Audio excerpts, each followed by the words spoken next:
can hear this, do not adjust your Aethervox. This is the Avalon Society Emergency Broadcast Network.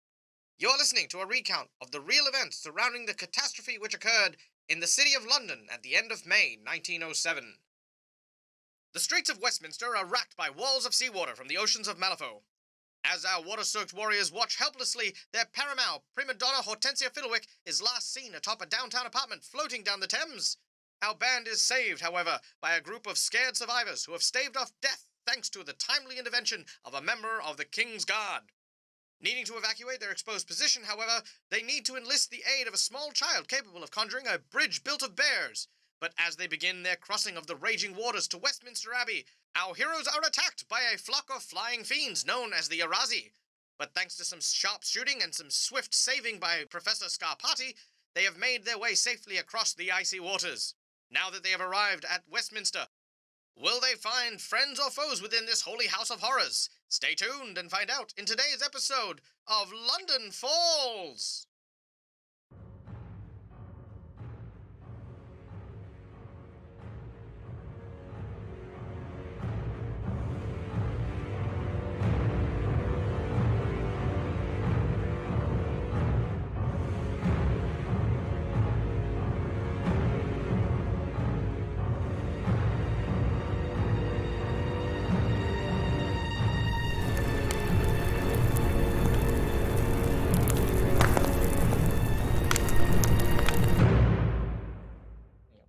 All right, so without any further ado, let us begin as we take our scene from its beginning. That is, of course, atop the second story of Westminster Abbey, upon a balcony in which our heroes have managed to just scale a small bridge built of teddy bears, thanks to the aid of one small girl who is currently dressed up as Billum the Gremlin, who has been saved by none other than John Scarpati in an act no less heroic than the saving of France during the Revolution. You watch as the heroic professor is pulled up onto the platform, child in hand, to the roaring cheers of the fellow survivors.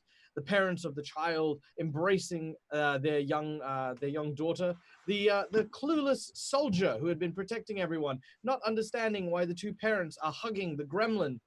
Meanwhile, the gremlin, of course, dressed as the small girl, trying to hide from sight for the most part.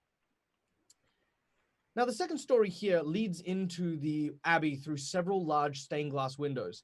It is, from the outside, able to be cleaned and washed and worn, and it's more of a maintenance area. So once you go into the abbey itself, you don't go into the actual main auditorium floor, but a large catwalk that hangs over the main auditorium where there's the pews and the altars and the rooms there. As you approach the glass door and give it a bit of a jiggle, it appears to be securely locked from the inside. Well. Billum. Yeah? There's a locked door, and I think this is your turf. Would you mind assist me opening it, or would you please open it for us? I can get me nimby little fingers a whack. Let's see what I got. I'll try to get me hands on the lock, pull out any pieces of small wire, which unfortunately I'm wearing a young girl's dress, which means I don't have me wires. Ludovica plucks one of her hairpins out of her bun and hands it to you. Right. Thank you, miss. I really do appreciate it. You look at him, sort of pull it and twist it and bend it slightly, then just jam it into the lock. And it looks like he's not doing a lot with it, besides just jamming it up and down furiously. So I will try to unlock it. Give me a second. I just imagine you doing it like super carefully for a moment. Just be like, careful, careful. And just Exactly. It's like, it's all in the elbows. That's how you pick locks. All right. If you would please flip for me a thievery skill, or a pickpocket, or a stealth, either or. I just love the mental image of this gremlin still dressed in a little girl's Frog going, "Ah! Let's attack this lock." like hikes up the dress and like sort of shows off his boxer shorts. Yes.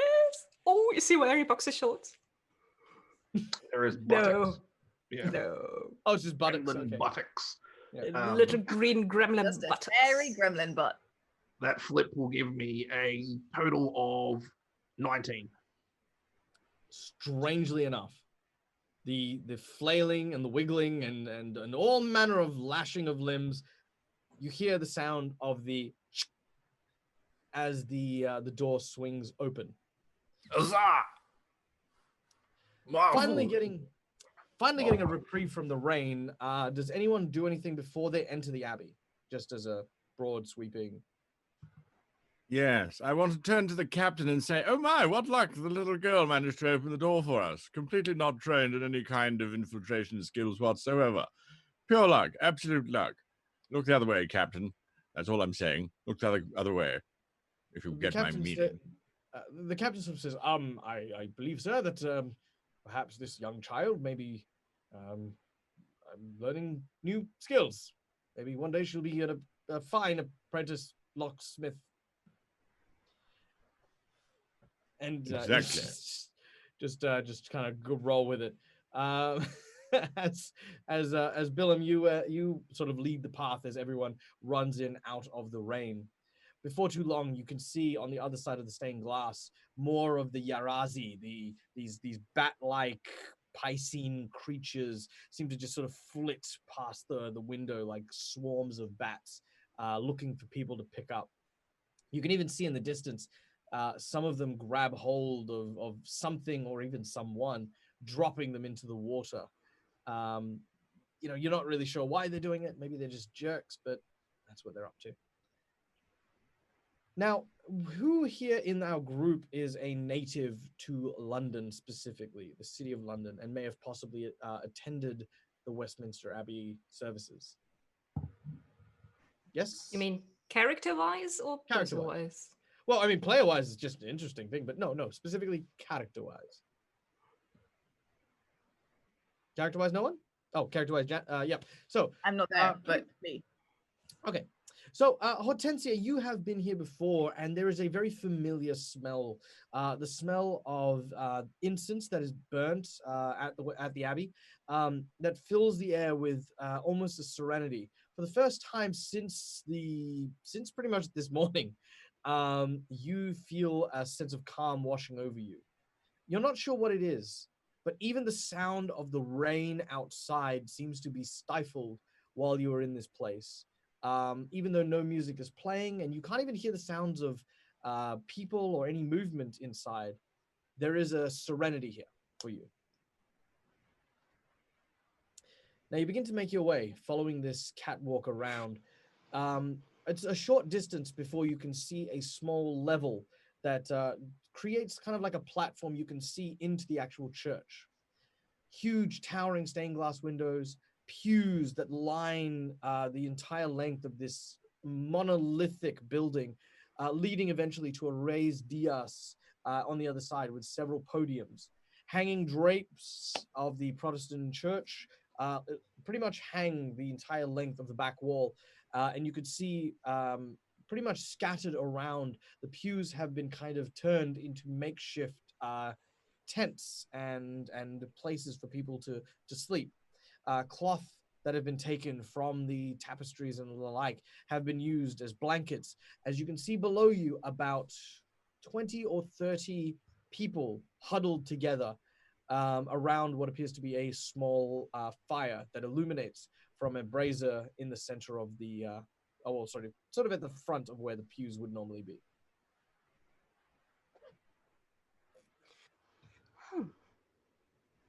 It seems like someone is actually taking the things the church likes to preach to heart. It's a nice change. Still, we have a lot of questions to answer. I thought that this whole thing would be over with Spring-Heeled Jack, but it doesn't seem like it's come to an end at all. If anything, it's got worse since his departure. Perhaps we need some moment to reconnoiter and see what's going on. Try and figure out what our next move is, surely, and perhaps Our then next also send move out should search parties. still be to find Hortensia. Yes, absolutely. I couldn't agree with you more. Although if she were to die in a tragic drowning accident during the siege of London, it would at least make first page. I mean, let's be honest. I And wouldn't what want that though. I'd use rather that would she that survive. be to her? I beg your pardon? What use would that be to her to be on the front page? Dead, and I think it's like dead. I would rather the front page said, "Heroine saves city, prima donna greatest victor since Boudica." But unfortunately, either way, I think she'd be happy if she got onto the front page anyway. I think she'll be happy if she survives. Let's, baby steps. Right. Like, right. she looks down at the tiny girl. There's actually a gremlin next to her. I might have to rethink my metaphors. And do you want to keep the dress, Billum? It's kind of nice. It's got a nice flow. I'll like lift it up and we'll flap it about. Well, we should maybe ask the girl if she wants to give it to you. The small child seems to be quite pleased in wearing pants and a small jacket and a top hat. She seems to be having a bit more fun now that she's kind of on the other side and out of the rain. The parents are super pleased at it, but they sort of like, come on now, you need to give the back. Oh, but I don't want to. Come on, you have to return everything you've taken. You can't borrow all this nice man's things. Oh, but he's wearing my dress. Maybe he want to trade. I do a little twirl. So I approach the girl. Do you want to swap back or do you want to stay like this? She looks at your twirl. She then looks at her outfit. She feels around and sort of feels it. She has this very sorrowful look. She then pulls out a bottle. She then pulls out a bottle of moonshine. What's this? And she goes to open it, and her parents are like, no! As they quickly grab your moonshine. You very quickly realize it's probably best if you swap back. There's a lot more hidden in your pockets than moonshine. As you find a private place to swap your clothes. Meanwhile, across from town, there is a thunderstorm rising just over the din and noise of the crashing waters that come from these spherical portals. Huge streams of water pouring down, and from the rooftops, witnessing all of this is none other than Hortensia, who is a short distance away from Westminster in the company of an ally. Beg your pardon. Oh, I thought you were going to get like a bucket of water and be like, oh. Oh. Very well. Terrible for my head, Alex. It's just, do you know how long this takes me to do? I am not sure how long it takes for you to do your hair, but I think nonetheless we are getting closer to where we need to be, yeah? Well, the sooner the better as far as I'm concerned. This is terrible for my voice, All this shouting, all this dampness. Damp is only the least of your problems. If you are still on that building traveling down the Thames, you will be out in the middle of the sea by now. Yes, and they're not known for their buoyancy. Yes, let's go, my dear. Lovely yes, little green fellow. Of course. Please, if you were for holding this, the small gremlin hands you what looks to be a log. It's kind of like one of those. It's not very heavy. It's like one of those plastic ones you see, like, when you don't actually have a fire. Wait, hold on. Translating to Australians, do you guys have fake wood in for Christmas to like make Yule logs? Because you're not allowed to burn stuff during summer.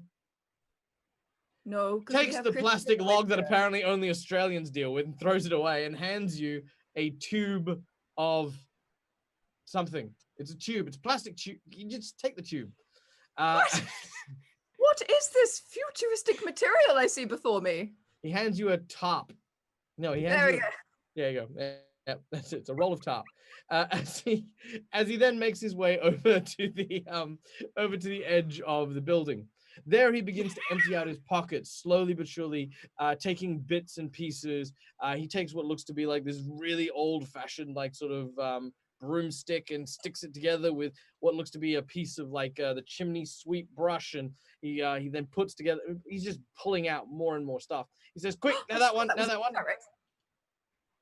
He then takes the top and he throws it over the top, and he says, "All right, milady, please hang on. This is going to be very slippery, but that's okay.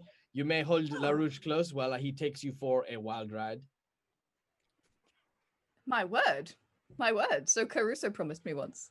I grip him with like a death grip. What am I stepping onto now? What is this thing that he's built? So it is a tube of some kind, like some sort of Right. cylindrical thing, which he then mounts almost like he's mounting a horse. Right. Then he plummets off the side of the building and you head vertically straight down. However, what he has constructed is effectively almost like a ski ramp that just ever so slightly veers out and over the over what you can see to be most of the buildings nearby. As you suddenly pick up speed as it sort of starts to fall, you're doing your best to kind of keep your hair from being wet and holding onto your scarf as you suddenly hit the bottom and you suddenly curve and whoof, you're suddenly airborne. I would like you to make me an acrobatics check or an athletics check as you hold on to the tiny little gremlin. I will do that. We're going to lose her again. This is marvelous. I have never felt so alive. I just things and places. I'm so sorry. My character sheet just crashed. That's okay. Would you like me to flip for you? Do you know what? That would be wonderful. Yes, please. While I'm managing Very this. well. I'm so I will sorry. do this. That Just is the a whole thing 4 of froze. masks. Ah, that sounds about right. Yes. You need to get a 7. I don't think I've had any card above a 4 today. So yeah, that seems appropriate. Is it possible Acrobatics. for Edward to object from a distance? He just senses, I sense money's in danger. I mean, my client's in danger. I object. No? No, you may not. Or can she grab the card up Billum's sleeve from... Again, What with Mr. Tickle Arms? Well, given that it is fate, Billum, if you allow, yes, you can actually use the card up Billum's sleeve. Would you like to do that? You would discard a card and use his 6? 6 should do it. I have I need a minimum 7, right? Mhm. Okay, I have 1 for acrobatics. I'm fine. Okay, discard one of your cards. Billum, with you pleasure. step on, literally, and I want you to take some time to appreciate this, okay?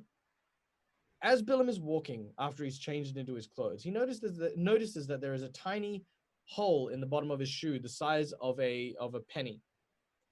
As you begin to walk on the platform, somehow in London in the early 1900s, some way, somehow, some method, you step on a bindi. This is an Australian joke, by the way. As he Okay, you have to explain. Okay, I'll explain. I'll explain at this time. I'll explain. For Australians, right? You know how people talk about like when you're rolling dice from like Dungeons and Dragons, you step on a D4 or a Lego, Yeah. right? So what we have is basically like a cactus caltrop, and during summer they're everywhere. They attach to everything. They can actually, if you're not careful, they can cripple horses if you step on them. That is how thick and nasty and gnarled they are. And he has stepped on one. You take 1 point of damage as it penetrates your foot and hooks in. Meanwhile, however, Hortensia, you somehow or another, despite slipping off the back, still carry the momentum. So you can imagine you're sort of sitting on the pipe, and then you slide off. but you've got enough momentum that eventually somehow you catch up to the log and grab onto La Rouge again and make it onto the building just across from Westminster Abbey. I just imagine the whole sort of soundscape of this is like, what? What are we doing? What? What? What? What? Ah! It's like all the way down. And then what about when it comes back up?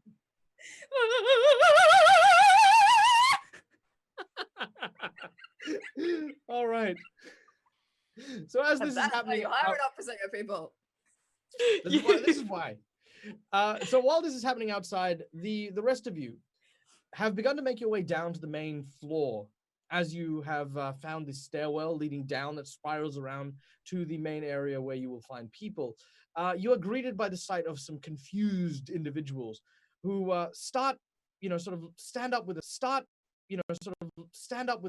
Most. Hello, can you hear me?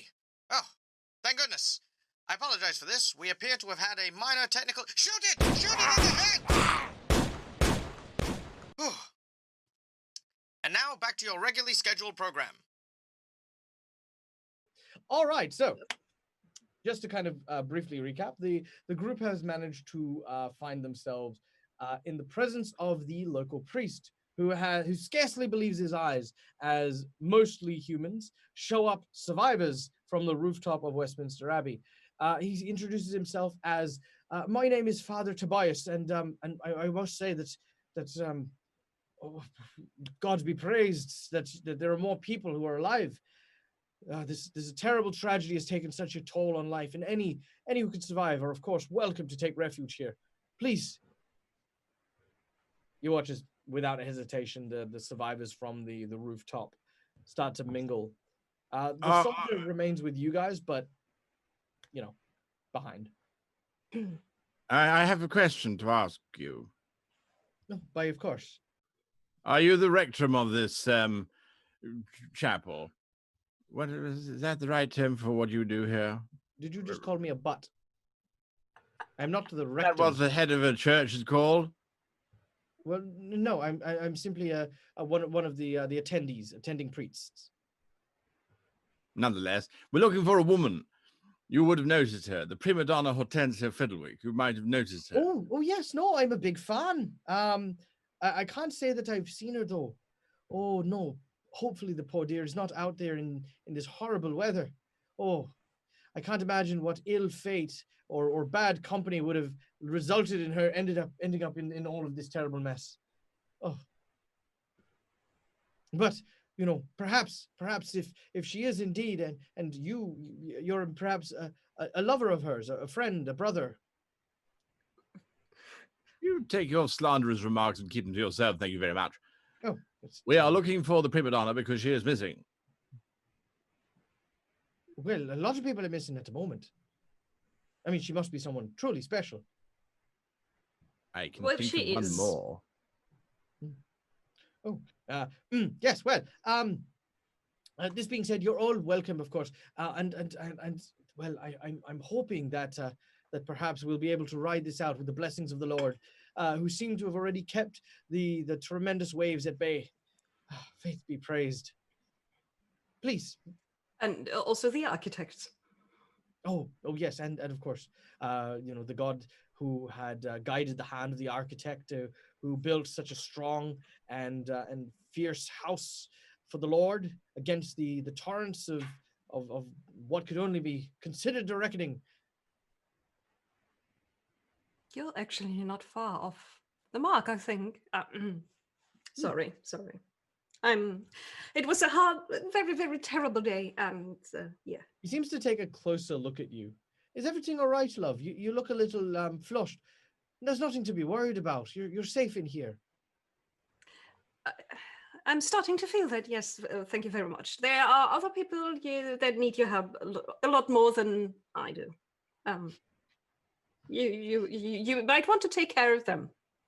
Yeah, Father, why don't you go and speak a few prayers for all the lost souls out there that they might find back here, because we need a moment to, well, rest and find ourselves. So how about you go over there and help the others who just arrived with us? Oh, well, of course, I'm more than happy to attend. I do have some understanding in medical practices as well. And so I'm, of course, willing and most humbly offering to attend to any injuries that you might have as well. Please, make yourselves comfortable. I need to go see the others. He then makes Very his well. way very poignantly to all the other individuals who he then begins to look over and treat, especially the young ones, the children, etc. You have a brief moment of respite to yourselves, a little bit away from the survivors. Most notably, you can see obviously the priest, the soldier. You can also notice a rather small collection of union workers who have gathered up together. They're the kind of ones who sort of started the fire, and they're burning sort of leaflets and pamphlets and small books and stuff like that to keep the fire going. You can also see a couple of like elderly men and women who are mixed in among the crowd. These you probably believe were the original parishioners who were here at the time of the catastrophe. Yes. Where would Hortensia go? Let's be honest. Back to the theater, to the opera house? Back to her home, I'd say. Maybe. Billum, Or back who to where knows- she last saw us. you mean she'd try and make her way back to the tower? Back to Big Ben? Well, Even though it's collapsed. somewhere around. So probably here. Probably. I would assume that since she fell off the building and was hopefully found some place to hold on, she might be close to here. I think we should go up a better, lookout point from here and try to, survey the area to see if we can find any clues or where she could have landed or ended. So we can at least, I don't think that we can make any decisions while we're standing in this, place here. We need to go up and look for her. One final thought before we go up back into that horrendous atmosphere. Madame von Molenbeek, you don't have any of that sort of mystical power that the prima donna has. So I'm thinking of some sort of signal or flare that she might notice, a giant champagne flute in the sky, for example, or I'm not sure, something that would attract her to us. A flute of champagne, wedge of cake, something. No power. Like And why are you asking me? The professor I know can't do it, and I wouldn't have asked no reason. Ludovica looks around if someone might overhear her talking, and then she puts her finger on the nose or chin, whatever is available, and does a little boop. I do have special powers, but they mostly are about eating your soul, so let's maybe not do that.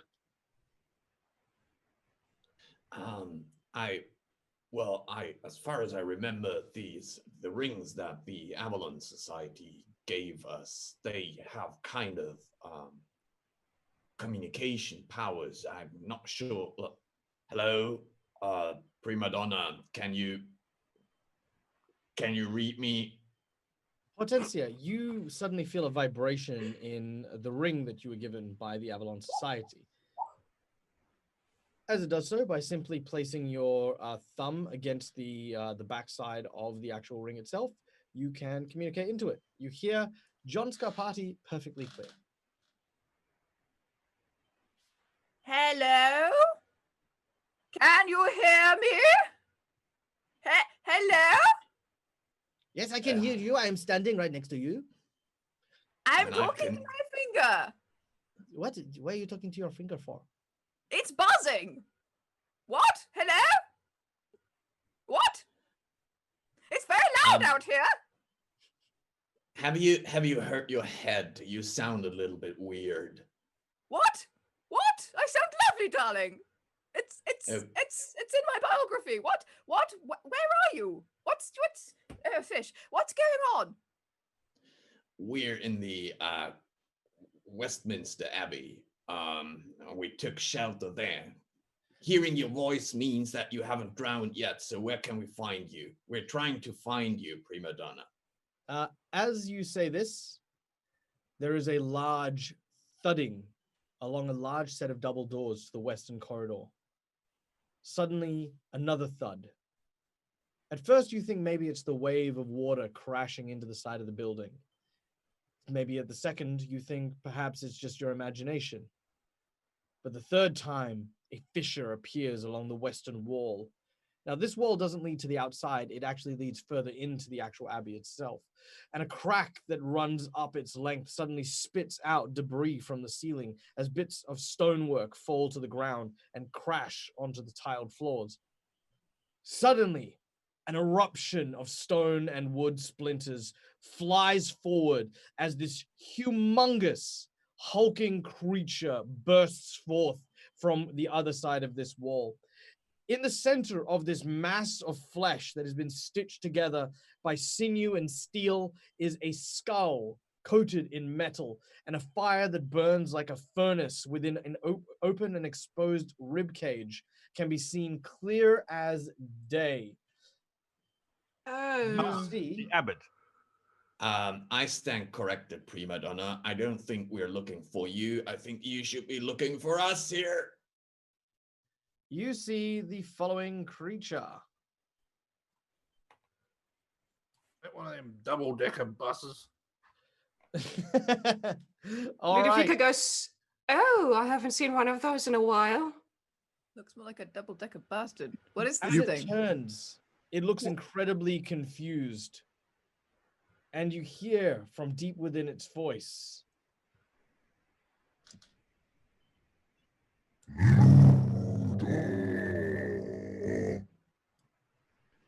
And we are going into initiative. If everyone could flip initiative, I would like to make a very quick announcement. That is, of course, a very special and awesome thank you to our audience for helping us hit our first $100 goal, and, of course, triggering our boss monster event. For those of you who didn't know, we have a variety of very interesting incentives for you guys to donate to the stream, apart from... of course, being able to, of course, support the actors and the performers. It also affords you the ability every $100 to create a boss monster encounter. This boss monster encounter is something that is quite big, quite large, quite devastating, and will, definitely challenge our party. And they appear no matter when, no matter where we hit that $100 mark. So, in apparently what was once my safe haven, the audience have decided to drop a giant desolation engine, as they are called, which one member of the group would know, because you have been familiar with one of these things before. Oh, I wrote like the pamphlets that we hand out to customers describing these, and next time I'm going to add double-decker bastard into the description, because that is a selling point. There you go. Have you ever wanted a creature that is the size of a double-decker bus? Then come on down to Ludovica's half-price zombies. I don't know, something like that. But yes, Sure. all right. So let's hear our initiatives, shall we? What do we got? 7. What, 7? All right. So Billum and Ludovica, we have at 7. Fantastic. All right. Scarpati is 6. 6. Yep. Edward. Oh, 3. 3, eh? I've never used this much of my that side of my board before. Hortensia got a 2. Got a 2. Ooh. Okay. I'm going to move everyone forward a little bit because they've gone off my board, because you're not supposed to get that low. Well, okay. So without we are the limbo team of initiatives, I think. Yes, you've literally scored so low on your initiative, you've gone off my initiative board. because I did not expect people to get that low. All right. Now, this creature, as I mentioned, is the Desolation Engine, will, of course, get to go first. All right. Now, this creature, again, takes a moment to look around. Its huge, heavy form just kind of, it almost looks like it's looking with its whole body rather than the skull that's in the center of its chest. And it, once it catches eyes with the group, begins to make its horrible march towards you. Now, just to be clear in terms of where everyone is, which ones of you are grouped together? So who's grouped together? Since I just booped Edward Sebastian Hargrave Montague, I'm probably close to him. Okay. Very I well. imagine that we would all be pretty close to each other Yeah, inside. because we Except me. Or I'd probably be hanging, like jumping over the edges of a balcony, either dangling off one edge or on the other edge. You know, Very well. Okay. All right, so it is going to make its way towards the group with Ludovica in it. And as it sort of lumbers forward, this creature is, it looks like it's on a mission. So that's what it does with its move action. As it gets closer, it raises one of its meaty fists and rams it into its own chest. As it does so, it pulls out. Now I'm going to challenge Editor with this. It pulls out a body, a full-fledged corpse, and flings it in the direction of the group. It is going to strike one of you at random. It is going to strike. It is going to strike Billum. Or at least it's going to attempt to. So I need a defensive flip from you, Billum, as it hurls a zombie in your direction. that'll be a 15. 15 is enough. You manage to tumble out of the way and avoid getting crushed by this zombie that is now adjacent to you. It is prone and suffers 2 points of damage. So this zombie is pretty injured. It's mostly like broken bones and flesh just trying to exist. It stands, or at least it tries to sort of lumber to stand, but seems to be struggling quite a lot, actually. All right, that's its turn. Move and throw zombie. Ludovica and Billum, you guys are up next. You may determine who wishes to go first. Okay, if I go second, because Ludovica is going to think hard about what she knows about this thing and where the off switch might be. Not a problem. Do I stab it, kill it, cut it? What do I do? Stab it, kill it. You cut you it. can't kill it. It's already dead. Well, how do I stop? What do I do? Dismember. Dismember. I got something for that. Pull out my fighting claw. In classic Billum fashion, I'm going to dive off of the balcony and try and stab into it and then ride it around as I try and cut pieces out of it. All right, you dive down onto this creature. Now, because it's currently prone, you get an advantageous flip as you attack it viciously with your claws. This creature it doesn't even know what's happening. Right now, like a few moments ago, it was in the middle of another creature. As it's sort of trying to get its bearings, it's like...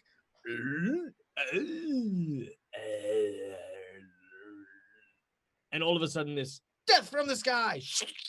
Bonsai! All right. What's your total? All right.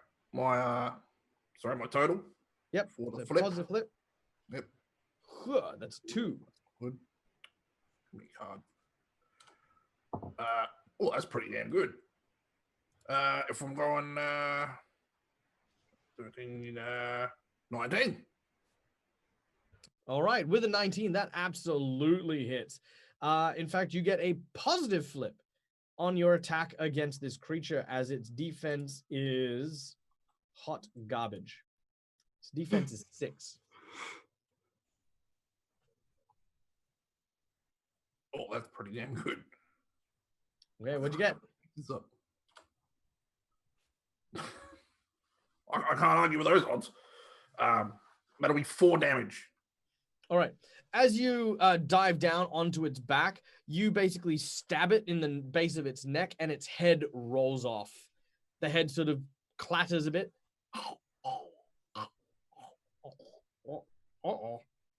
As the body then goes limp. Very good. Good start. Now, Meanwhile, remember everyone's fighting the more. big thing. All right, Ludovica, what you know about this creature? Let's turn and find out. Now, how detailed do you want to go with this? Because you know everything about this thing. Well, it's more like a tactical thing. Do they have like? Can you set them back to factory standards? Is there punch in 0000 and it shuts down? Or things like Well, that, you know.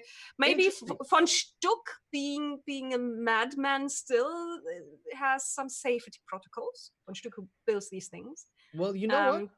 The first thing you know is that this is not one of von Stuck's creations. It's a cheap knockoff. A cheap knockoff is a bit of a stretch. There is another doctor who does do a lot of this kind of work. This is less steam-powered and more powered by necromancy. In the center of its chest, you can see a glowing stone that acts almost like a furnace for this machine. This is the work, very telltale, of one Douglas McMorning, a guild mortician, thinly veiling as a resurrectionist. It's mostly rumors and hearsay as to his ties to the resurrectionists themselves, but you and von Stuck definitely know better. He has been a rival for many years and has tried to, on multiple occasions, assault, attack, and destroy elements of your university. Specifically, this creature is one of his pieces. It's basically a giant zombie stuffed with little zombies. It is a walking morgue, as it were. What you know about it is the following. It is terrifying, which means, of course, living creatures are very hesitant to attack it. It is difficult to wound on another level. Its anatomy so discombobulated, trying to find critical spaces is difficult. If you injure it and sever any of its limbs, 2 zombies appear where each limb would otherwise be dropped. Apart from that, this thing is really just a giant ball of meat designed for doing nothing more than wreaking destruction wherever it goes. What happens if you shoot a soul stone? I guess it's a soul stone that's powering the thing. A variety of different things. Either A, it will cause the entire thing to explode. B, it'll cause the entire thing to shut down. Or C, it will remove a control collar that has this thing in some way, shape, or form restrained. A control collar. Now here's where it gets interesting. If there's a control collar, there has to be some way to control it. So probably what Ludovica is going to do is try to get closer while drawing her pistol and getting a look at the control collar and whether there's some kind of device stuff thingy, and if she could climb up the thing, or if she should maybe try and tell Billum where to put his grubby little fingers and swish this thing off. All right, make an engineering check or a necromancy check, depending on how you approach it. Which attributes do these go to? Because I don't have the skills. Excellent question. So engineering is intelligence, and necromancy uses either tenacity or say something nice. Here we go. Or charm. Oh, I said nice. Charm is my worst stat. Okay, what have we got? I got a 7. 7 if we go with engineering, that's an 8. Okay, with an 8.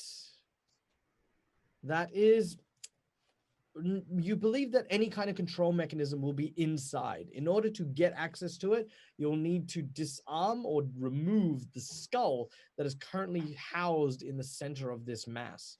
Keeping in mind, the removal of the skull will not kill this creature, but allow you simply access to the interior mechanism. But that But is I'm your- going to scream at Billum, Billum, do the chest burster thing again. You need to get inside. What? Well, that would be the first time for a gremlin to clamber inside a monster and then... It's very true. It's sadly not the first time he has done that. Yeah. All right. John, it is your turn. So Billum is still on top of the monster. Billum's on top of one of the small corpses that it threw. Oh, I thought. Oops, sorry. I thought he was on top of the monster and severing the head off from the monster. No. The big monster is not underneath the balcony. Just the little thing it flinged. Oh, or okay. flung. Well, in that case, so we're all at the floor. We're all down at the floor where the monster is coming towards us. I would try to. Can I see the skull that is inside of the monster? Can I see that? Is that glowing through? Okay, I would back off a little bit and I would try to shoot at the skull. All right, you back off a little bit. Make your pistol attack as you make distance. You're now at the rear of the group. As you take your shot, you're kind of examining it a little bit. It looks as though the light that seems to come from the creature isn't originated from the skull, but from something inside it. Your pistol shot fires. Well, that's... Oh, wait, you're a living creature, aren't you? I am. Then you will need to make me a terrifying duel first. So that'll count for your terrifying duel. That's fine. Terrifying target number is 12. So with a 12, you succeed. Now you need to make your attack. Okay, sure. Well, that's still pretty good. That's a 13. 13? All right, with a 13, your shot does still hit the head. As it does, that is a negative flip. However, because it is so difficult to wound, you actually flip 4 cards and take the lowest. Oh, great.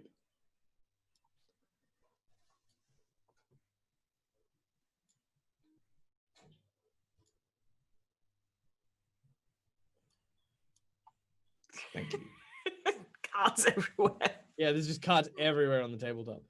All right, so we've got a 6, a 7, an 8, and a 10. 6. So that is moderate damage. Impressive. Very impressive given the creature. 3? All right, that is 3 points of damage to the large beastie as you fire upon its skull. There's a crack that appears, and you watch as the bit of the skull that falls out, you watch as this kind of red oozing smoke kind of starts pouring out of the injury. So in terms of game mechanics, I would like to, I could either shoot a second time or I would like to shout out to Billum and back off a little bit. So I would like to use my action to go back a little bit and closer to Billum and call out to him and say, Billum, toss me one of your moonshine flasks, please. Very well, you do so. All right, next up is Edward. You are muted. Someone is Edward has absolutely no idea what the hell this thing is. It's absolutely terrifying. And your version of Westminster Abbey, are there any giant chandeliers hanging from the ceilings or anything suspended from the rooftop? Oh, let me check. Janet. Sure. Yeah. Yes. Yes, there are. A giant chandelier. Excellent. He's going to wait until his creature is underneath one of those, and then he's going to try and shoot the single chain that holds this thing up, because that's what he's going to do, because he doesn't think shooting this thing is going to do any damage to it whatsoever. All right. Looking at this creature, Edward sort of thinks for a moment before sort of aiming at the chandelier. It's very difficult to take the shot, but I will say that you have a ready action prepared. It will be at a negative flip, for the chain is obviously on the other side of the chandelier, so you will have to shoot through the chandelier and hit the glass.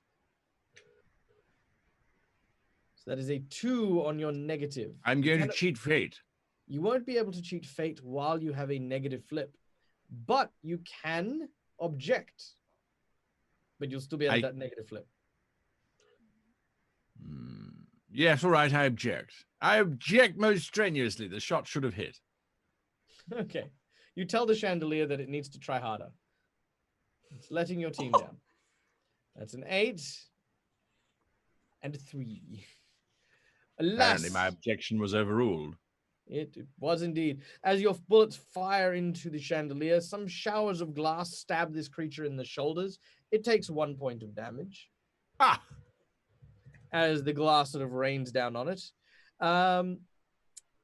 Chat says Great GM has advantage. You do have an advantage, actually. So if you want to, you can take back that 3 and use the 8. No, I'll use it next round. Okay, very well. All right. So we then go to Hortensia. Hortensia, please make me Yes. an athletics or an acrobatics check. Your target number is 7. I feel like I don't need to explain what's happening to you. Shouldn't have eaten all of those pieces of cake. You did have a hearty breakfast this morning. And then you had tea and biscuits with the reporter. You've had nothing but Yes. snacks ever since this Maybe game that started. was champagne and biscuits. Yes, That was. I did. All right, Well, that is a... Yep. That's a 6. It's Okay. a 6 on acrobatics. With a 6, that is enough, as this is not as distanced as the previous one that you had made, and you smash through the window, riding atop what appears to be, if you guys have ever seen them, the very old carousel horses, with what looks to be La Rouge wrapped around the neck of this carousel horse, and Hortensia holding on to the pole that's stuck in its back as she flies in. And as she does so, you can see the wafting of her scarf. That was supercalifragilisticexpialidocious. I have been on a bit of a Mary Poppins bender. Yes, you enter in a quite dramatic fashion, and as you land, you hear this as it lands, and LaRouche is like, "Ah, we are dead, we are dead, we are dead. I have died. I finally died. This is it. This is it. I died, and I'm attached to a wooden horse." No, darling, you're fine. You're fine. I pat him on the head rather rigorously. It's fine, darlings. I'm finally. What is that? Cheap knockoff! I am going to take someone to court for this. Hortensia, you In are that now. case, Can't miss a moment, can you, Edward? Very well. Hortensia, it is your turn. You do have your 2 actions. I'm not Okay, going to cool. count you flying in as an action. This is more LaRouge's turn. Okay. Okay, I love that. All right, what's my position? I guess I'm in the middle of the floor. How far Oh, yeah. away is this thing from me? This thing is currently 8 yards away from you. It is That currently is too standing close. beneath. I said that is too close. I am going to back away behind a pillar as my first action. Yep. You do so. Yep. Looking at this thing, I do not believe it is intelligent enough to deceive, because it doesn't look like it really has a brain that's doing very much work. So I am going to use my quick draw to pull my pistol and attempt to shoot it, because that's really the only thing I can think of doing that doesn't involve illusion. And as aforementioned, it doesn't look smart enough to trick. All right. You reach and you pull your tiny little corset pistol, and you. From my knickers. Yes. She's alive. I'm alive, Oh, yes. darling. So, because you're alive, you're also terrified of this creature. You need to make I a am! willpower save of 12. Well, I failed. Very well. You're too afraid to shoot it. It is My gun terrifying. just wavers, like sweat prevents me from pulling the trigger. You watch as basically these faces of other humans start to roll over its shoulders, where muscle would normally sort of turn to sinew and flesh. You could see heads basically peeking out of the shoulders and then disappearing beneath its form. It looks rather like the prima donna of the Hungarian National Opera. It's hideous. I feel like there's an in-joke there that I'm not getting. I'll leave that one. I think she just calls someone very, very ugly. Oh. Oh, that's It's just savage. being a prima donna. It's what I do. Wow. All right. So. Oh, no, don't be that guy, Michael. I was going to be like, hearing those cutting jibes, it turns towards the prima donna. It is the prima donna of the Hungarian National Opera. Or says, I am not the prima donna of the Hungarian National Opera. I don't miss my B flat. All right. The creature moves towards Ludovica, and as it does so, it is going to attempt to reach out and grab her. Ludovica, I need you to make me a athletics check as it's trying to grab hold of you. You need to beat a 13. I am so not going to beat a 13 no matter what I do. I am grabbed. Yep. Can I It object grabs to you. that? You can object to it. You must discard a card, and then you may object, and then she may flip again. Oh, right, yes. And you can't beat that unless you get a joker. Never mind. Right now, I can't beat this. None of the cards on my hand can get me up to a 13. Not But a on draw athletics.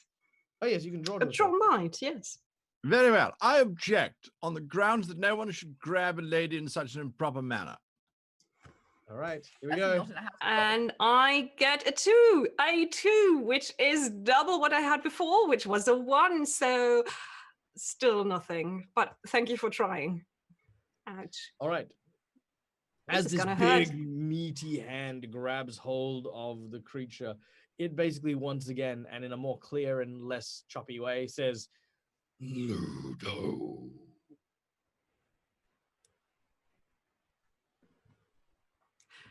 Do you Do say we anything? As it- know each other? Must kill Ludo. Oh, scheiße. It slams you hard into the ground. Make a defensive duel against its meaty fist, colliding hard with the tiles below.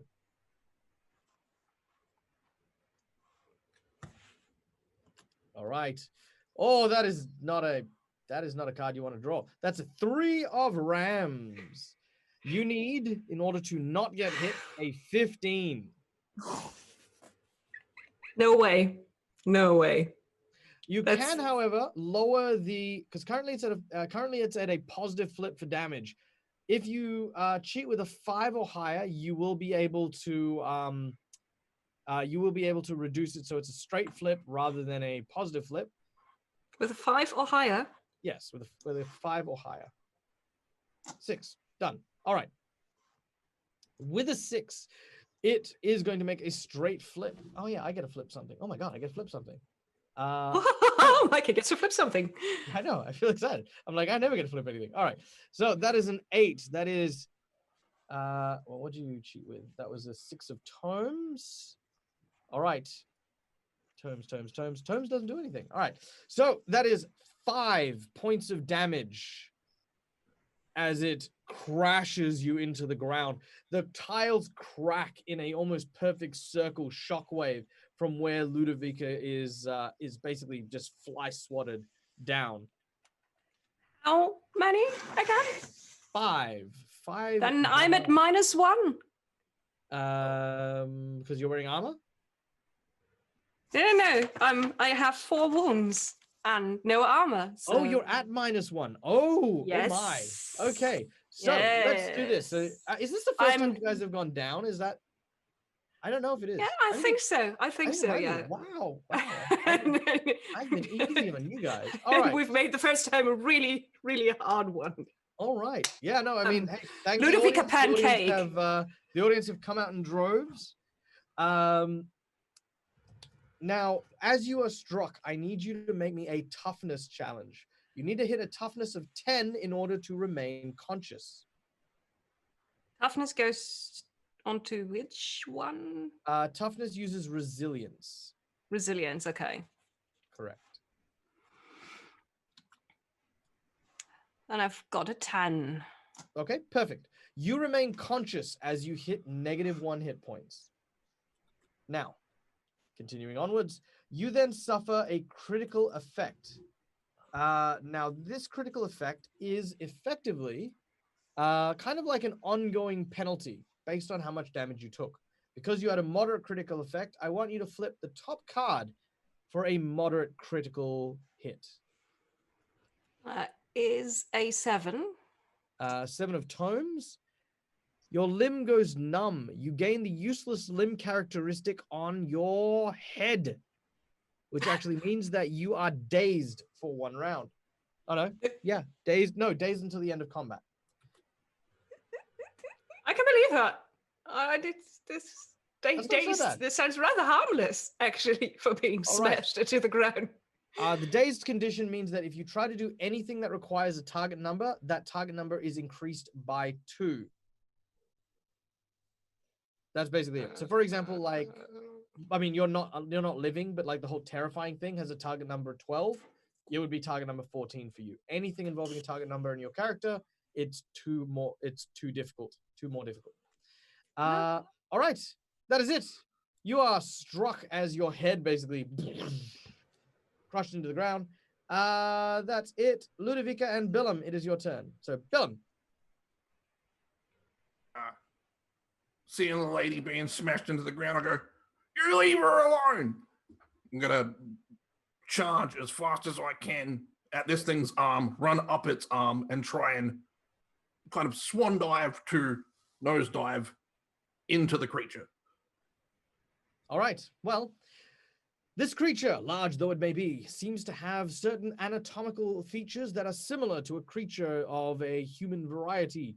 You can see cleft between 2 large rosy cheeks, an opening for you to be able to dive through. Make an athletics check as you attempt to enter the creature. Hold your breath. Oh, Oh. God. I will cheat. Yeah, all right, go I on. will cheat, damn it. That's actually All right. 12 in total. It's a 12. All right. Using your time spent in on the streets, squeezing into tiny nooks and crannies has come full circle. As you rush forward at full speed, there is no hesitation. In fact, for those of you, again, going back to Australians, for those of you who have ever watched Gallipoli, the movie, the soundtrack begins to play as he starts to run in slow motion, right? The scene goes black and white as everyone watches. You watch as some people are shaking their heads like, no. He then dives, spiked fist first, into the creature. He disappears from sight. On the inside, however, is an entirely different story. You find yourself in a narrow, flesh-ridden tunnel, hands touching your face. Every now and then you catch the glints of these glowing, zombified eyes, the groan and moan, the snapping of teeth just past your ear as you try to scramble your way forward. While you are trying to pull yourself in, something is grabbing, trying to drag you down, almost as if you are being digested by being pulled apart by many limbs. Yeah, that's what you do. Okay, next up, Ludovica. Ludovica first goes,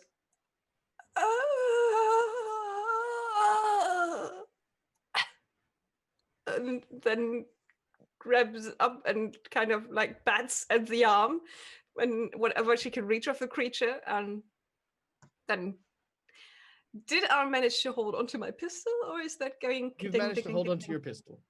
Oh, Fun fact, being undead actually means you feel no pain and you lose no breath. No, but probably I had air in my lungs, and when I was smashed to the ground. Oh, it yeah, just- yeah, but what I mean is broken ribs, broken arm, broken legs, lots of this stuff is bunged up, but you don't feel any of it. Apart from a certain squishiness where it shouldn't be. Then I'm trying to aim my pistol at the center skull. Like, you need to go there, Billum. Pew. Your attack.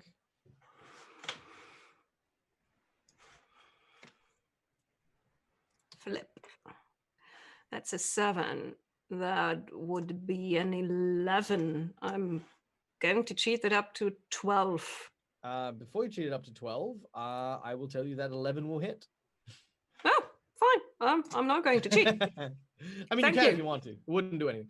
All right. With your hit, that is a negative flip because it's incredibly difficult to wound. Flip Yep. 4 and take the lowest. A 13. Dos. A 6. Trace. A Oh! red joker. That's what you want to be pulling. Okay. Yeah, because and- now I'm going to flip the last one just to get the Yep. As long as it wasn't a numbers black right. joker. Yep. As long as you weren't a black joker, you were fine. All right. Let's. Oh my God, what's happening here? Okay. Okay. You know what? Fine. I tried. All right. The red joker got flipped. For those of you, you know what? No, I'm going to do this. There you go. Okay. The red joker got flipped. Because the red joker got flipped, this is a critical hit. It overrides every other card that she drew, except the black joker if she drew it.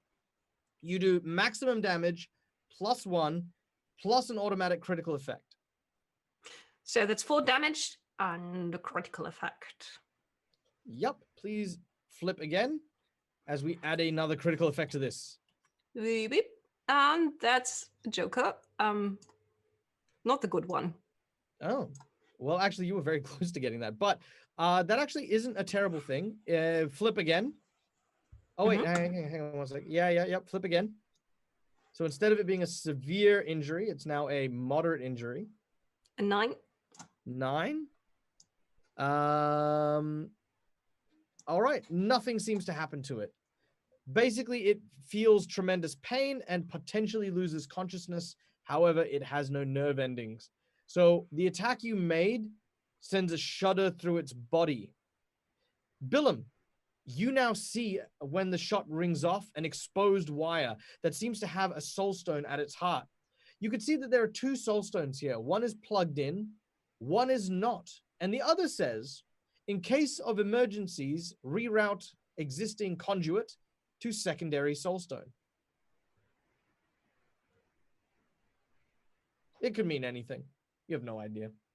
Scarpati, it is your turn. Well, I will just shoot as much as I can at that thing, because now as Billum dived inside, I think he forgot to pass me the moonshine. So I will just fire away. I have failed you. Actually, before that, LaRouge goes, "You need moonshine? Here, please, take." Thank you. You're Okay, welcome. in that case, I would like to toss the bottle of moonshine towards the thing, and when it hits it, I would like to shoot it. So then it explodes and puts flame on the thing. And rains down flaming alcohol on Ludovica. No, I think, oh yeah. Well, so, you know, Oh look, It's not gonna get Fine. worse. Fire again. It's a big thing. I'm trying to put it on the opposite side. I'm trying to fire up the opposite end of it. All right. We'll see how you hit. Let's go for a ranged. Oh well, actually, firstly, we'll need a willpower duel for you. You need to get a 12 in order to hit it. Let's see. Perfect. Well, there you go. You throw the bottle and it collides. It shatters over the body of the creature. Your second shot, you are aiming at the bottle and the alcohol, so you don't need to make the willpower duel. Make a pistol shot as you. I'm sorry. It's all right. Oh, hang on. I just card imagined got him lost losing in the it. willpower duel, throwing the bottle and then going, oh, oh, There you go. sorry. Well, so I think I'm going to cheat that. I want that to work. So I'm going to cheat that with my Joker, which with my Jack, which brings me to 14. 14. Nice. With a 14, you fire and the flames ignite. Ludovica, I need an evasion check from you, please. Sure. Whoop. Perfect. That is a 10. All right. Evasion is based on your speed. Oh, then it's actually a 12. I thought it was some grace or something like that. With a Perfect. 12, you actually are able to maneuver yourself not only to avoid the damage, but you can also do additional damage from burning because you position like as you move, his arm sort of moves to try and track you, and you move it in the way. So now his arm's like burning up this side. You Yeah. flip a card. Ludovica is kind of shuffling along the ground, kicking with her heels. Not very ladylike, but still. It does the job. So flip a card for me. Me or Yep, you. me? Whoop. Fine. Whoop. I'm going to flip through the whole stack today. That's 9. All right, that is 2 burning that this creature is now suffering. Until it puts itself out, it is going to continue to burn. Billum, inside, everything smells like roast pork. Edward, it is your turn. There is a Did giant. someone say flaming monster. bacon? Edward is going to continue to fire at that chandelier or the next one over, I assume, if it's moving forward, because he thinks that's the only way to kill it. He has no idea what to do with this thing. Yeah, shooting it doesn't seem to make much, especially since now he has seen Billum enter the beast. Yes, so You can say penetrate, that's fine. I purposefully didn't want to say that. I know. You were the one who asked people on Twitter to insert an object into their stories. Focus on the game. Focus on the game. I'm going to use my advantage. I'm going to use my advantage here. Very well, Eddie. Chew up the imp from Edward as we take a shot at the chandelier. You have a positive flip now because it has moved. It has actually given you a better angle. So your positive flip is actually going to be a positive flip. So flip 2 cards and take the higher. Bang. Bang. No. Damn it. All right. What's your total? And I can't cheat. You can cheat. Excellent. My total's 14 because I'm cheating with the 13 of that one. Very well. 13 of rams as you take aim. You focus carefully. You remember your days in Kensington. And bang! The bullet flies through the chandelier, narrowly missing the glass icicle type things that hang. They brush in the wind, but they are not penetrated or disturbed. You hit one of the chain links, which snaps, and there is this sickening crack sound as the weight of the chandelier snaps it from its housing, and it begins to plummet downwards. As it does so, it is directly above the beast who is struck. Edward, can you just flip me a card? I knew those days spent in Kensington building chandeliers as a hobby as a child were going to pay off. All right. You have dealt 12 points of damage to the creature as it strikes it in the spine. Showers of glass rain down from above. Ludovica, I need an evasion check or you are about to suffer 6 points of damage. Again! You are fine. That's As you manage 11. You manage to dive underneath the bulk of the creature, which, again, reminding everyone, it is also on fire. As it is struck for 12 points of damage, Guy, I need you to make me another flip for a critical effect. 4 of crows. Okay, so 4, that makes a 13 plus so 15. All right, that gives us a grand total of... Oh, it's a gusher. Its back begins to ignite and explode. Petrol and necrotic fluid just pours out of this creature as it begins to go into its death throes. It rampages, it smashes, it pounds, it crashes. It seems to be losing its sense of sensibility. Everything on the inside starts to fluctuate and increase in heat. Billum, you feel sweltering heat coming from this thing now, as it seems to be reaching critical mass. Oops. Hortensia, Yes, it is your turn. it is my turn. Am I still terrified of this oozing, separating, burning thing? Right. Good. Okay, I am going to use my pistol again, which means I shall flip first for fear. Then I shall try and shoot the arm that is holding Hortensia. I mean, Ludovica.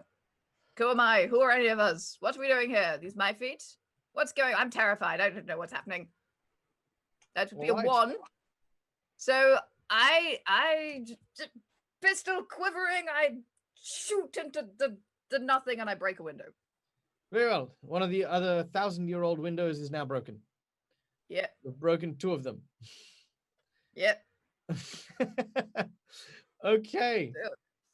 Back to the beast. Now, those of you who are wondering how death and damage and stuff works, basically, the creature is now burning, meaning it takes 2 points of damage. I need Professor Scarpati for you to flip me a card from the top of the deck as it suffers a critical wound from the 2 damage. Oh, 12 that of might masts. actually- yeah, that might actually not be too bad. Flip again if you would.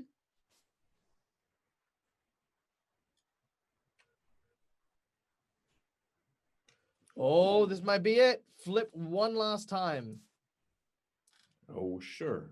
Oh, that's the last card of the deck. There you go. An All 8. right. Could be worse. All right. The creature reaches critical mass as it begins to swelter and burn. It is about to explode. Billum, I'm going to give you a reaction. What do you want to do in your final moments? Oh, it's getting hot in here. First thing I'm going to do is wipe the sweat off my brow and take off all my clothes. Then I'm going to grab the loose wire and connect it to the other stone and then curl up in a ball. As it does so, you watch as the lights sort of flash red, blue, red, blue, red, blue, red, blue, red, blue, red, blue, red, blue. And as it sort of stretches tumbling, you watch as corpses fall from the body here. They just pour out onto the ground. The bodies reach out and choke as they just perish and extinguish.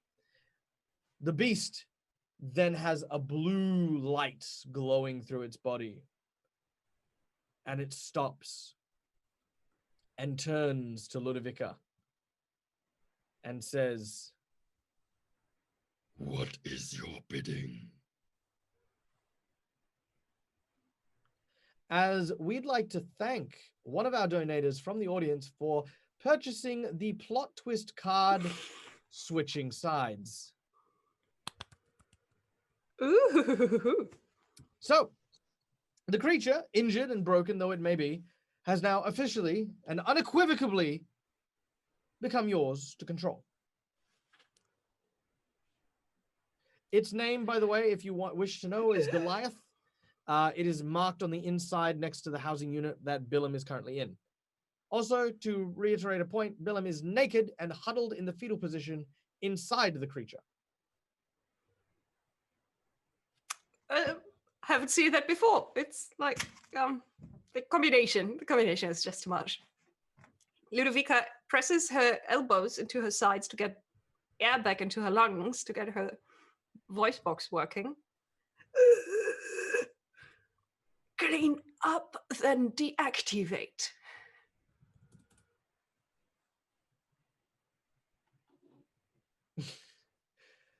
As it sort of stands up, you watch as it sort of almost screeches as it turns to grab the corpses and reintegrate them into its body.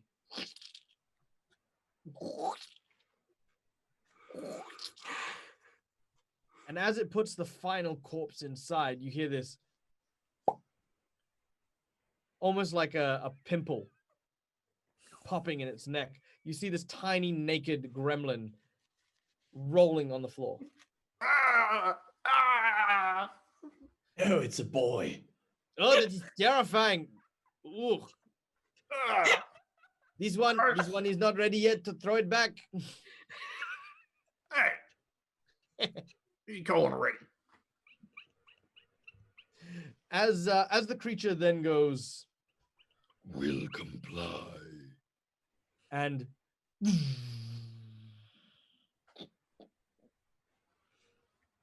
Then Ludovica says, "Well done, Billum," and just lies down and doesn't move anymore. I want to run over to Ludovica. Try this and naked catch her. gremlin.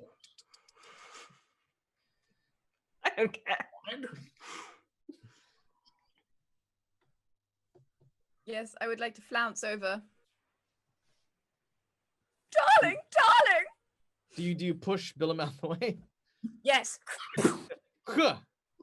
I'm a large lady. Billum, you cartwheel into the bosom of a rather hefty-looking survivor woman. She sort of screams for a moment and then sort of throws you off.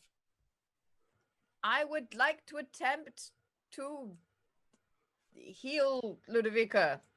Very well. You will require stitching. But before that, before we get into this, because everyone gets something nice, because we have ended combat, number one, everyone gets to discard as many cards as they want from their hand and redraw back up to 3. Oh, thank Oh, God. Number yeah. 2, because we These need to go. Number 2, because we reached the end of the deck, everyone also gets to draw an additional card. So everyone should have 4 cards in their hand. Last but certainly not least, because you have managed to slay or defeat the monster boss, courtesy of our wonderful audience, everyone is now entitled to a fate point, or the fate imp. So Eddie, if we could give everyone a fate point to use as an advantage at any point in time, or you can use it to petition the Fatemaster for something if you would like to as well. So there you go.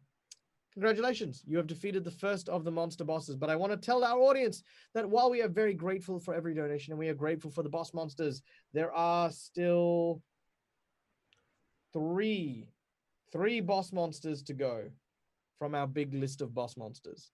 Today? No, just in general for the series, for the whole series. We queued up 4 of them because we didn't think we'd get to 4. But yeah, you get to see what they are. They're pretty fun. Okie dokie. So, the creature is deactivated. Hortensia, if you can make a stitching challenge as you try to repair your friend. What skill would that be, Zach? What in blue blazes, Michael, is stitching? I just wanted to heal my friend, not knit her I a can raincoat. prestidigitate her. Yeah, well, that'll clean her up a bit. I mean, that's a form of, clean her up. All right. So stitching is a. Here we go. Stitching. Tenacity. The embroidery aria. Really? Then I Tis- wrote it down wrong because I've got it on Tenacity? cunning. Tis a tenacity skill. Tenacity. I guess that's because you keep stabbing yourself. Ow. Yeah, Ow. exactly. Well, I shall do some windows flipping. There's all sorts of things happening on this computer screen. All right. I don't believe that is actually what I taught. No, there we go. Is that Okay, enough? 9. Okay, very well. Could you flip another card from the deck, please? I can. Ludovica, you heal 3 wounds from the treatment of Hortensia. In the meantime, Billum, Got you've it. been cast away. Professor Scarpati. I would like to go over to Billum and hand him my coat for now, so that he can dress up. And I'm patting him on the back, and I say, "Glad you made it out there. For a minute, I thought I lost you." I don't know what I would do without you. Honestly, you've taught me everything I know.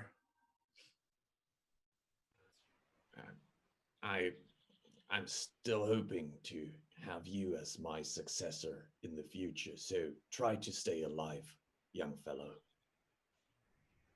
Righto. Righto. This is like straight out of a soap opera, you know? This naked gremlin, chivalrous man has put a coat over him. The rain from the outside. It's very weird. Okay, so Yeah. Did soap operas change while I was watching? oh yeah. Telenovelas. It's awesome. Anyway, my hobbies aside, Sebastian. You are my long lost brother. ¿Qué pasó? Anyway, sorry. No, stop it, Michael. You can't dip into that. Edward. Everybody in this building, this is a document which says that we have permission to take control over these creatures. It's perfectly legal, absolutely fine, nothing to see here. By order of His Majesty, I'm not allowed to talk about anything that happened in this place at all. Thank you very much. Right, good. Yes. You can make a bureaucracy or a deception check just to see how honest they'll be. Oh, yeah. I will go with that. Bureaucracy, and we get a 14. No one argues. Everyone is mixed of shocked, of devastated, of confusion. And when you said guild, something, paper, they've gone, yup, The only people I'm going to be telling about this is my therapist. They are not arguing with you at all. And the only thing they're scared of more than the creature are the people that killed it, as far as they know. Do we know where this beast came from? Anybody? The priest says, I know where this came from. What? But, I think that perhaps we might want to have a private word. Oh, yes, we do. Why do you have a makeup morning in what your now? back lot? What? No, I'm afraid I don't have anything of that sort. He waits for everyone to kind of gather up, and Billum, you actually do find all your stuff. You kind of just oh, jacket. Yep, cool. Yeah. Yep.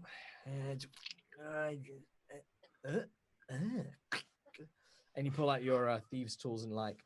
All right. Sound effects, Michael. The sound effects. You're welcome. Who needs voice bomb? All right. So, as you guys gather around, he says, as I mentioned, I am the attending priest here at the at Westminster Abbey. The actual priest itself is he was on leave, as it were, and as you know, he was staying in the Coventry behind where we keep most of the nunnery. I'm afraid he's suffering from a terrible loss. You see, he learned very recently that his sibling had perished recently. Convent is what I meant. What did I say? Covenant is what I said. Yes, because I like aliens. Yes. Yes, he lives back in the convent he does. And he's been staying there under the care and tutelage of some of the nuns. We thought perhaps he was on a recovery till we found some strange books, tombs and words of an unholy nature. We secluded him in the West Wing to contemplate and pray, to hopefully overcome his dark thoughts and desires. It seems as though he had other plans in mind. Please, I know it's a lot to ask, but would you go see to the priest? I'd hate to think that he did some sort of abomination like this and died before he had a chance to atone to the Lord Almighty. No one just builds this thing out of nothing. Not if you just started dabbling in necromancy. No, this is maybe a botched job of a creature, but still it takes time and knowledge, and also soul stones. I don't think that the nuns keep or produce the bits that make up this thing.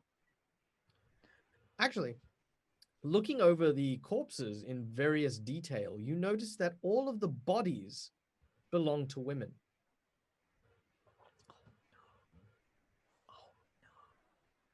We should look for your priest. I hate to be the voice of dampness here, but does anyone else notice that London is currently underwater and sinking? Shouldn't we perhaps focus our attention on solving that problem first, before some deranged priest with delusions of grandeur are investigated? Or do you think they're linked, perhaps, Madam Von Mon? Well, I agree with you, but it seems to me that if it's safe in here, except for the wandering undead, no offense meant to any present company, of course, anyone who should happen to be. But anyway, if it's safe in here, apart from that, maybe we'd better go make sure it's safe in here before we continue our next step. Because if this creature has a brother, I don't want to meet it. All I'm saying. Why do you say that when someone just tipped $100? Refilling the monster bar. What? Well, first of all, I am absolutely blown away. Thank you. Holy hell. I've got 20 minutes, guys. So I mean, okay. Here's what we're gonna do. This is definitely gonna happen.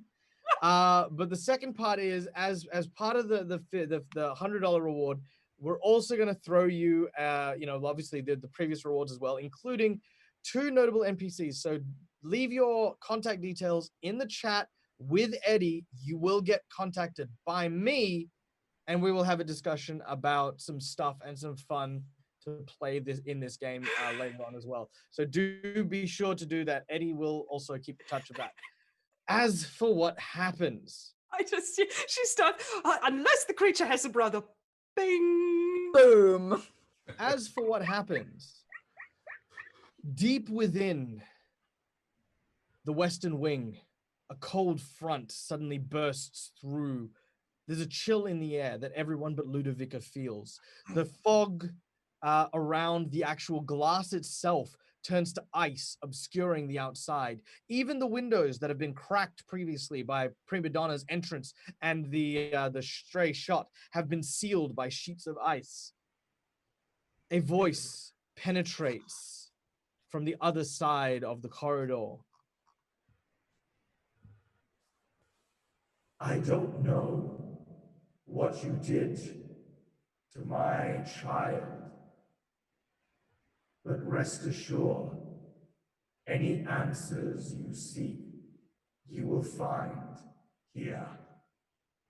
The Lord has turned a blind eye to London. He is deaf to the screams, and I will birth another child from the mountains built on your cadavers. Your souls shall forge them anew, and London will be purged in the light of the new Lord. Come, witness. You hear this from within the Western Corridor. Cease and desist. Can we have that for the whole group? All right. That's what you hear coming from within. The priest says, please, I understand things are looking quite grim, but we can't stand up to something like this.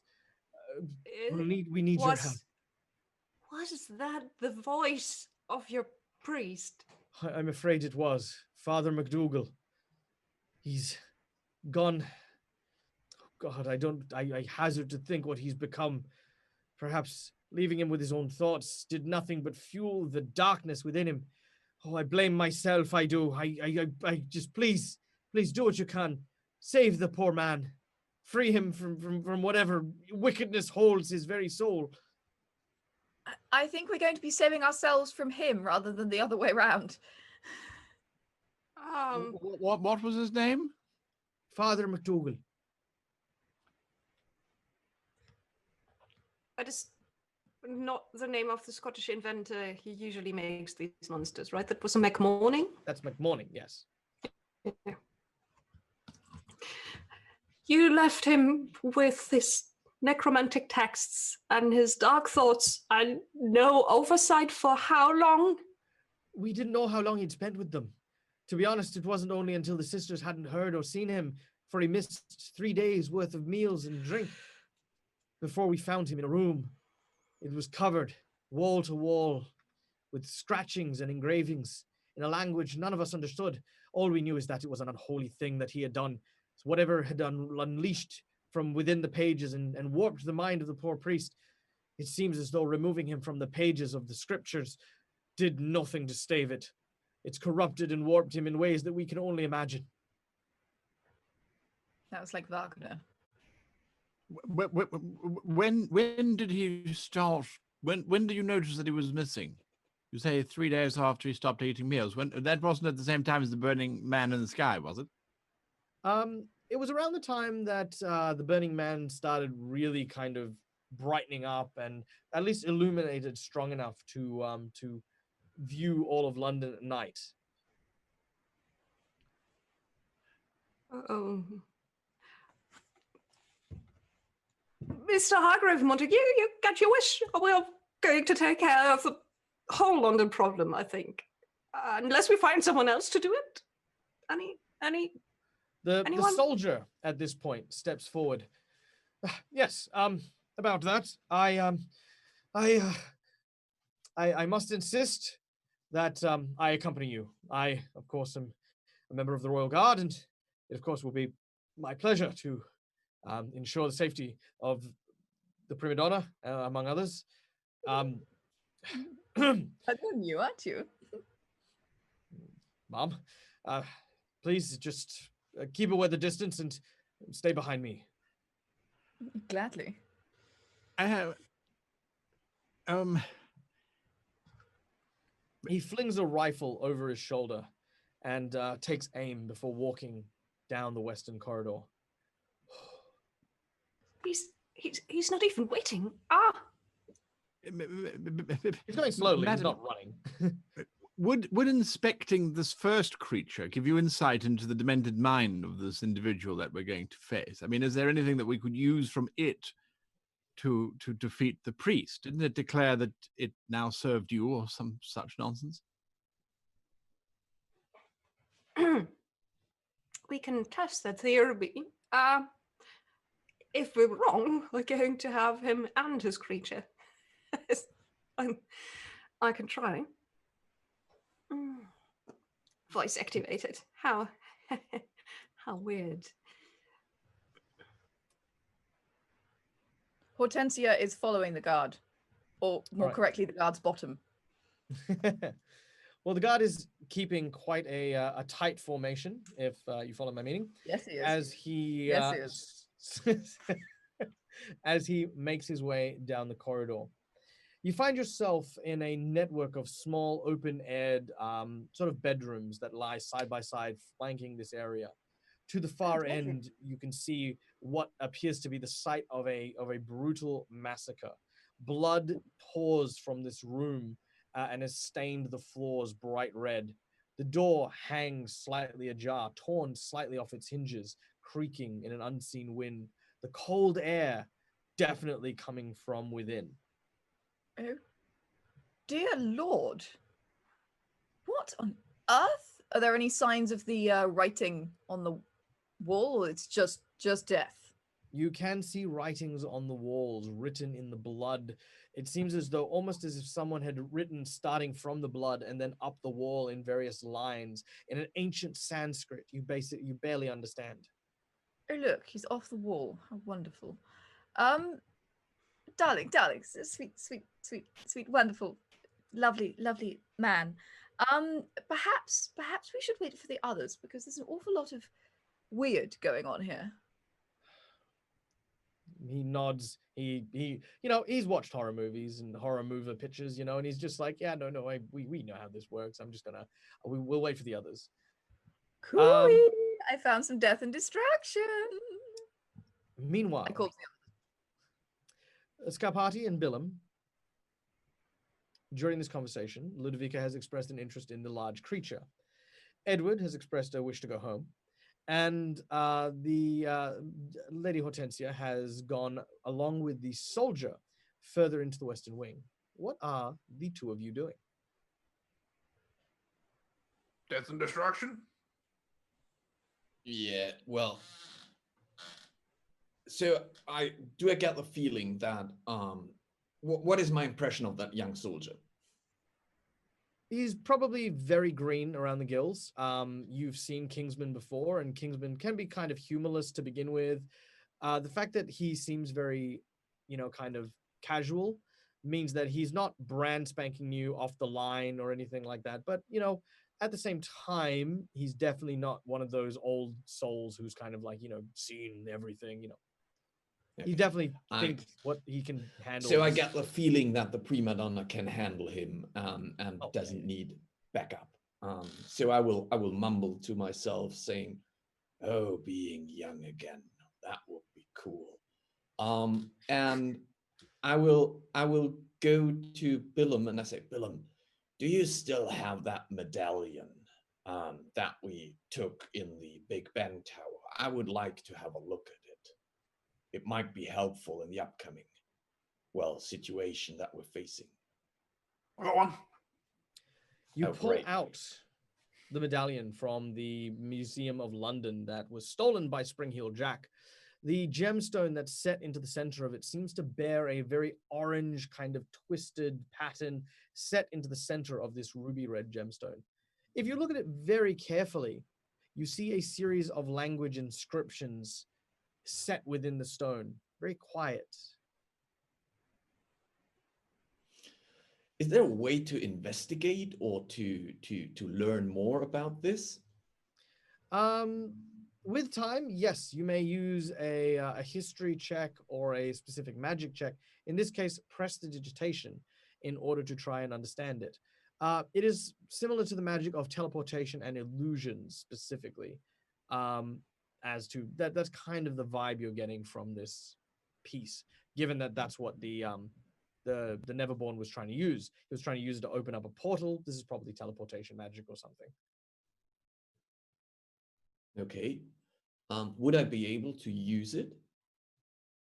What is your ranks in prestidigitation? 0. No. I don't have ranks in prestidigitation. Yeah, no, you will not be able to use it. In that case, I think that is something that the prima donna could use. Very Okay, well. I will keep it, and next time when the prima donna returns, I will give it to her and explain her what I found out. Very well. Ludovica, you approach the large creature. Its still motionless body hangs deactivated. But first of all, I want to say sorry for the rampant sexualization of your NPC character. But, Fine. We shouldn't do that. And then Ludovica is going to slowly step up to the creature. And then is there any way to climb up to something that might be a shoulder? Yeah, no, absolutely. Between its shoulder blades, or at least what you can assume is shoulder blades, is a kind of almost like a series of cables that run along it. You can use them as sort of like footholds and grabs to sort of hang on to the top of this creature. Mm-hmm. Then Ludovica slowly and carefully climbs up, making a few creaking noises with the fresh stitching trying to hold up. And then leans over and says, Activate. Blue smoke pours out of its jaws and eyes as it stands. Ready to serve.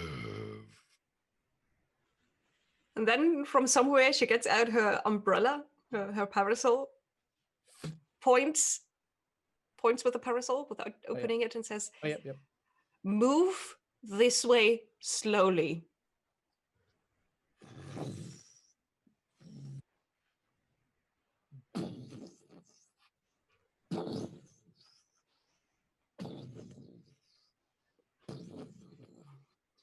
Hortensia, you can hear this coming in your direction. Edward, what are you doing? There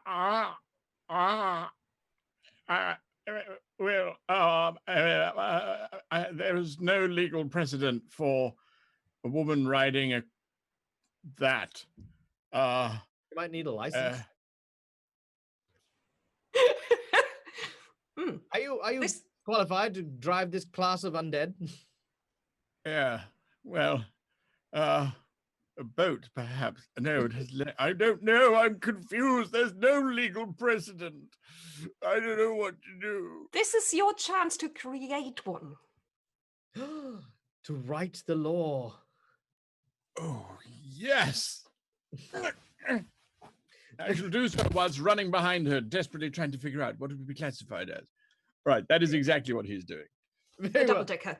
Yep. Very quickly, just categorizing a new style of vehicle and of course a type of license and of course legal precedent and fees of course that need to be attained in order to achieve legal precedence and of course a series of forms that need to be filled in triplicate and 3 different types of forms that obviously categorize the different types of usage, menial labor, transportation, storage.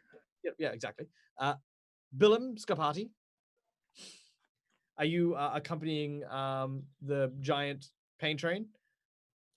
I would stay close to Lady Ludovica, but yes, if she's moving along, I would be following. Very well. I'll stay wherever Scarpati is. Skedaddle.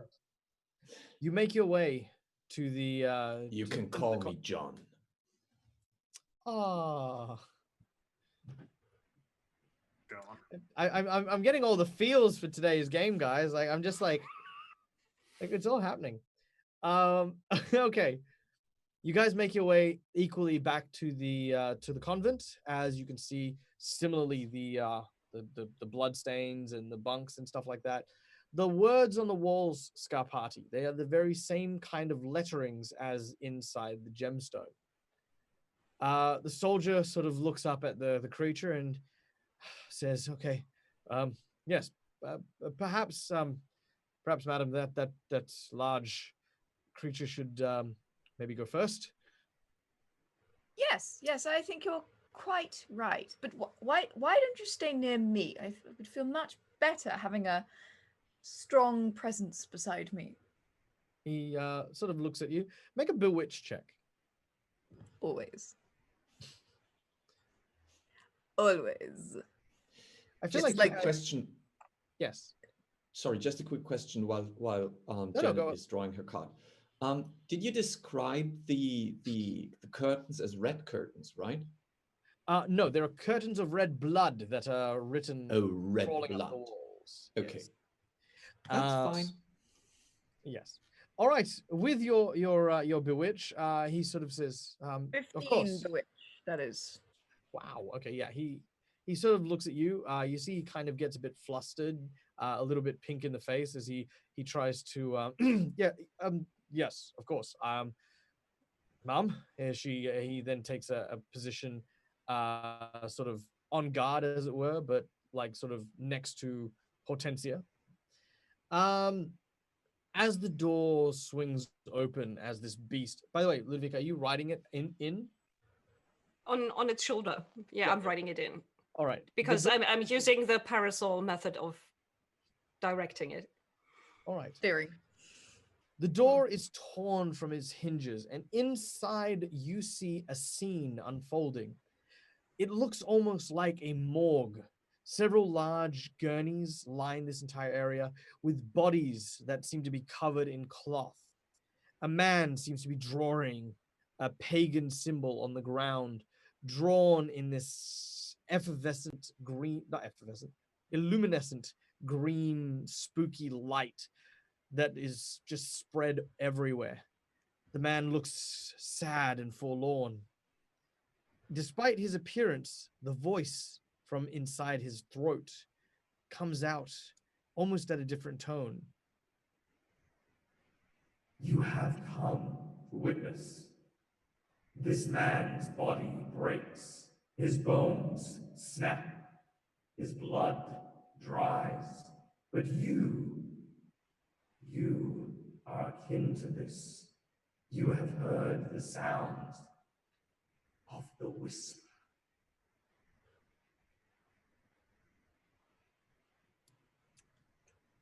Can't say that I have. She lies, and then points her parasol at the person and whispers to her undead, disgusting, huge steed, attack. Without a moment's hesitation, the creature steps forward, and as it does, it raises both its fists high in the air and slams them down onto the creature. There's this splat sound as it turns into a finely ground paste. The creature lifts its hand, bits of blood and bone flexing from its fists. As you take a moment, there's silence. This was anticlimactic.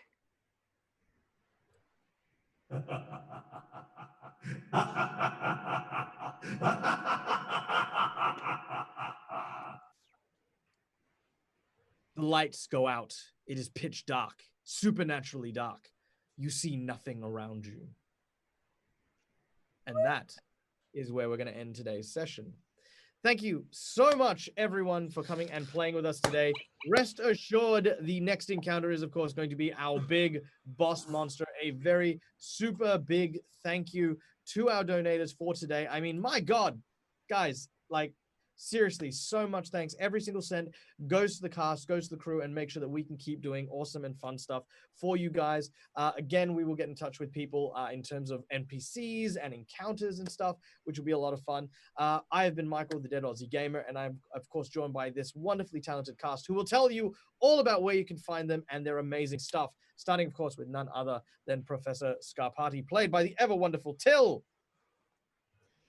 Thank you, thank you. Well, that was a game today. I shit my pants when this thing arrived. I was like, that's it, we're lost today. Not going to make through that. So I'm Till from Dungeon Fog. You can find us on dungeonfog.com or any social media handle that is with Dungeon Fog.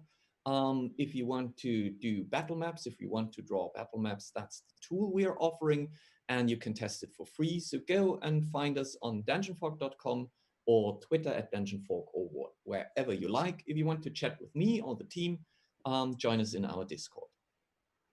Very cool, very cool. And of course, next up is, of course, the ever wonderful, ever talented prima donna Hortensia Fiddlewick, as played by the ever lovely Janet. Janet, where can we find you? Flying through a window with my cape billowing. I wish. That was amazing. Thank you for On a that. flying carousel. I loved it. I am Janet from World Anvil. You can find me at World Anvil on all social media. And if you are creating things, if you are building worlds, running campaigns, writing novels or comics or anything else, go to worldanvil.com where you can start world building and sharing your world with people or keeping everything private. For right now, just go check it out. It's my baby. It helps people. Helps about 800,000 people right now. It's my baby. Yeah. Incredible, absolutely incredible. Next up, of course, is the ever morbid but never lacking in wonderfulness, Ludovica, being played by the ever talented Mhaire. Hi, Mhaire. Oh, hello there. Yeah, I'm Mhaire, and you can find me at Orkensplattertv. And Micah claims that we have the nicest community he's ever met. I still till this day, I think, honestly, that's not my doing, but we've got great people. Yeah, yeah. And if any of them are watching, because some of them do watch this, Yes. welcome. And again, I mean every time. I've never felt more welcome in a group of people that don't speak my language as a native language than ever anywhere. And I have actually gone to other people. Like I've been to Asian streams. I've been to French streams. That was very interesting. You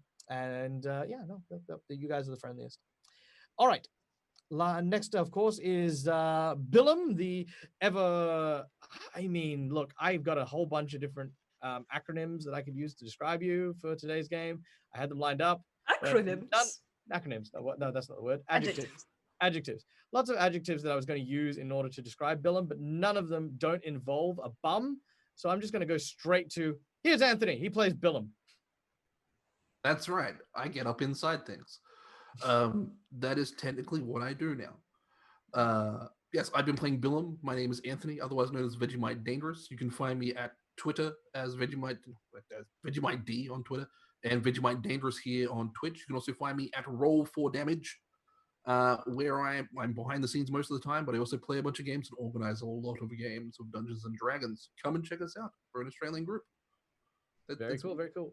And of course, last but certainly not least, the ever wonderful man who is, of course, writing his own rules is none other than Edward Hargrave Montague, who now has got a permit. That's what you were working on. Played by the ever incredible Guy. Well, you said you needed a law and a permit, so there it is. We've got it. It's now legal. Signed by His Majesty himself. Or a proxy. Suitable. Yeah. Anyway. All right, I'm Guy. You can find me all over the place. Speaking about communities and wonderful communities and all that sort of thing. I think it's absolutely marvelous that we have these communities all over the place. And if you want to play, we have a website that we made just for you called rpgtablefinder.com. If you want to find online games, nowadays anyway, head on over to there, because I think at the moment there's 2,500 games going on. So that's quite a lot of fun. Yeah, you can go and find something, join something, create something, host something. It's all free. Check it out. And there we go. So that's what we're doing this week. Yeah. Nice. All right. And of course, I have been Michael. Oh, yes. Is there a... Michael is ever great and ever lovely and everything. And I was just asking, can we do one last slightly political word? Yeah, no, by all means. Because then I would tell the people watching, this is a great hobby. Many people say, let's keep the politics out of this, and I just want escapism. But I think everyone who's working in the kind of jobs that we do, still, we're trying to make worlds better. The fantasy and science fiction ones, and also the real one. So please look at the word and see where you can do your thing and try and help and maybe make something a little bit better. So in that sense, Black Lives Matter, resist, and happy Pride Month, everyone. Absolutely, 100%. And yeah, no, guys, seriously, even if you are like myself, somewhere quite isolated from a whole bunch of stuff, everything helps. Just putting yourself out there and being supportive, sharing the love that you have for your fellow gamers and fellow people, fellow human beings, is so important to us and to everyone as well. I have, of course, been Michael, the Dead Aussie Gamer. You can find me pretty much anywhere you type in Dead Aussie Gamer. I feature on the How to Be a Great GM channel. I feature on Roll for Damage. I feature everywhere. And I'm pretty sure sometime soon I will feature more prominently on the Orchid Spalto show and and then on Dungeon Folk. I'll go everywhere. That's what I do. If you want to, by the way, for the next 2 weeks, because Guy kind of reminded me of this, there is actually a site currently being built, I suppose. It's kind of in the works, called startplaying.games, where celebrity GMs, such as myself, offer their services for a nominal price if you wish to participate and play in games with that. I have a couple of Pathfinder games up there for the next 2 weeks just to kind of showcase and try it out myself. I don't know how it's going to go, but definitely go and check that out, because I reckon that could be a lot of fun. If you want to play with me, come join. Lastly, of course, we need to give a very special shout and a very special thank you to the Mercs of Mischief, to whom give this place a wonderful and amazing home. Thank you so much, and be sure to go check out all of their amazing stuff, such as the Knights of Avalon, Too Many Warlocks, and this weekend you will be able to watch on, I believe, Saturday, 5 p.m. CTD Central Time, US time, they are going to be hosting a cadre of animators, including Blaine Simple, Aiden, and Zedrin, who will be GM'd by none other than me. So I will be GMing them this weekend. So yeah, be sure to come and check those out as well. All the love. Stay safe, stay wonderful, stay amazing. And as always, from us to you, game hard or die trying. Bye, everyone.